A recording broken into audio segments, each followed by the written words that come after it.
تازه او د پرمختګ خبر. سلام ستړي مه شئ، وخت مو په خیر. پام وکړئ د نن ورځې تازه او مهم خبر ته. د هیواد له هوایي ډګرونو هره ورځ 10 الوتنې کیږي.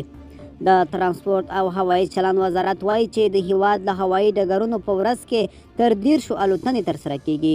د یاد وزارت ویان وایي چې ډېرې الوتنې د کابل، هرات، بلخ او کندهار له هوایي ډګرونو ګاونډیو او د سیمې هیوادونو ته ترسره کیږي. د ترانسپورت او هوایي چلند وزارت وایي دمګړی د کابل له هوایي ډګره هغو هیوادونو ته الوتنې کیږي چې د تیر حکومت پر مهال نه کېدې. نوموړی زیاتوي په هرو 40 ساعتونو کې د بیلابیلو هوایي شرکتونو څخه باندې 100 الوتنې د افغانستان له فضا تیریږي.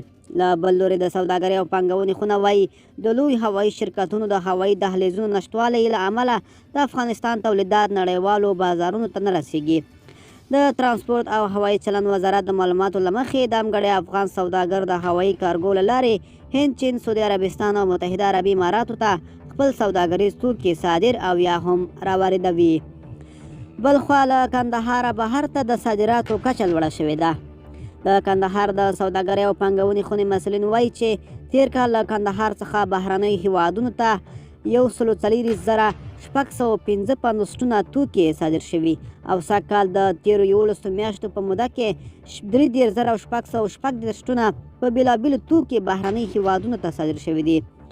د کندهار مرستیال والي د اقتصادي شورا غونډې ته ویلي چې د اقتصاد د پیاوړتیا په صنعت او سوداګرۍ کې د ستونزو د حل او د صنعتکارانو او سوداګرو ستونزو او غوښتنو ته د رسیدو مهمه او چټکه لار ده چې په 2 اونیو په اړه باید خبرې وشي. د کندهار سوداګر وایي د دغه ولایت وچه او تازه میوه د اسیا ترڅنګ د اروپا او امریکا په بازارونو کې ښه نوم لري.